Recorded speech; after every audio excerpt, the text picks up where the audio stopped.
Yeah, I'd agree that there's definitely a left and right to MMT, and that Mosler does seem to be more on the right of it. As a framework, you could be a capitalist or a socialist with MMT. So, yeah.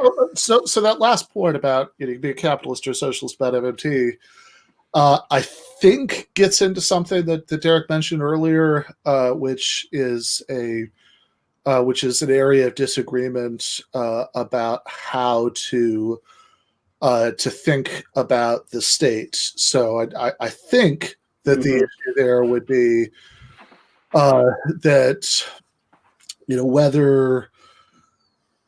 So you said that this was about whether you think of the state as this kind of neutral thing that could be used, currently is used, by the capitalist class to enact its agenda and to and crush workers, but it could be taken hold of by workers and used for their own purposes, versus whether it's the state just is an expression of capitalist economic power.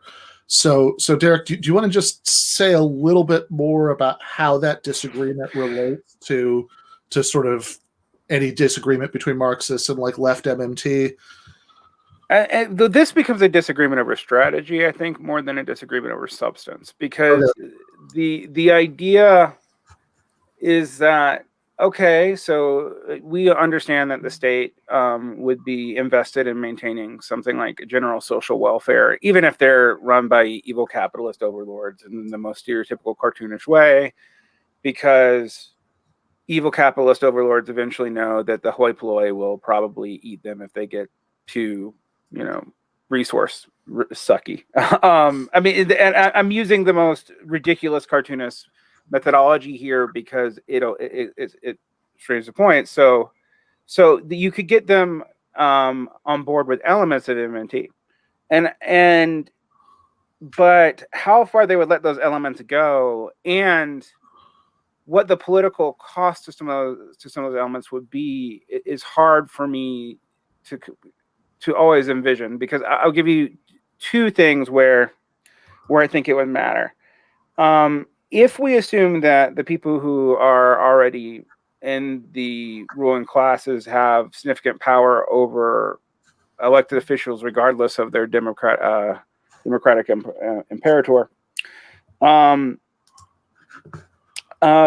there's going to be a way that they're going to have influence on the manifestation of these policies. And so, for example, if you wanted to, I don't know, slow down inflation, there would be multiple ways to do it, but the way that is most likely to happen, given the class nature of those who can support politicians to continue doing what they do, would probably be to tax transactions in probably a highly regressive way, actually.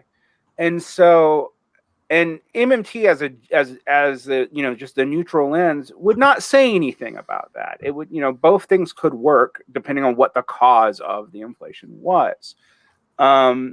So I think a lot of MMTers, when you talk to them, in a scenario where they're talking to people in a know, they understand this problem. But when it's presented to the public,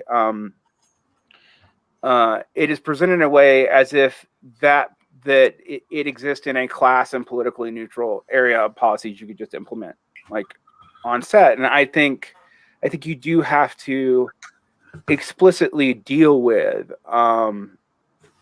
the kind of political influencers and who already has power in our society, and that's going to put a check on things like, a wealth tax, which I agree, actually. I mean, Stephanie Kelton basically lays out the wealth tax as a way to functionally kind of level down the class war a little bit, more than anything else. But it seems to me like the nature of the state, given how politicians are funded, not so much how the state is funded, very much puts that at hand. And while there are reforms that could definitely make the political actors more neutral, I mean, we see some of these in Europe and Australia, an example, but there's almost no incentive at current for those to be passed unless you had that as already part of the articulated strategy. Well, so in regards to, the theory of power and the theory of change that MMT can present to us, I mean, it does mean that we are going to still have to organize people, just like Marxists believe as well. So we do have to, I mean, it's not just important that people understand MMT, it's also important that the left is involved in MMT, because we need to take control of that debate. We need the left to dominate the MMT discourse, because as you're saying, there is a right to MMT and a left to MMT. So we want people to get involved and be able to push forward these normative arguments about what should be as opposed to what's possible, because like you said, there's multiple ways to deal with inflation. So we need to be part of that conversation and saying it should not be the regressive way, So yeah, it's not a shortcut. That's one thing I think is important for people to understand, because a lot of the times in the more vulgar MMP discourse, which is also present in Marxism, really, there is that sort of tendency to present it as a shortcut. It is not. It's going to still take a lot of hard work and a lot of organizing to challenge the powerful.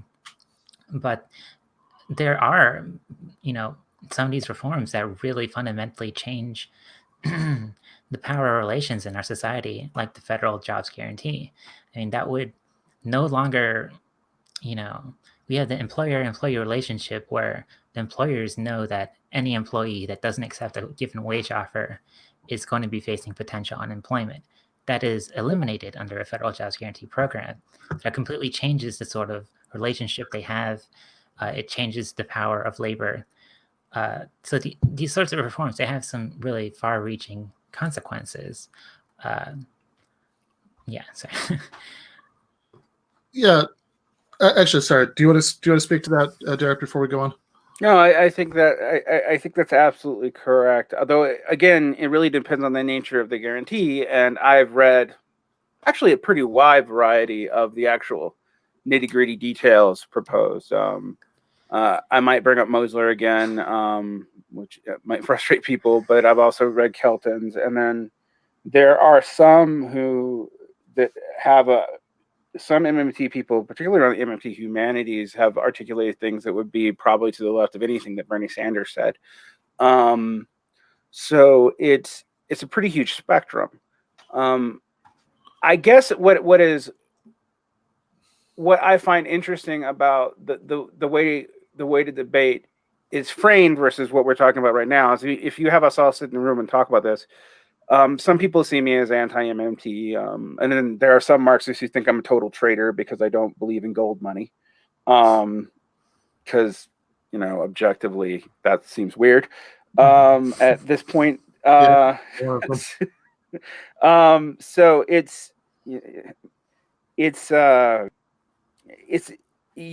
I think, though, it's actually a very similar problem in Marxism.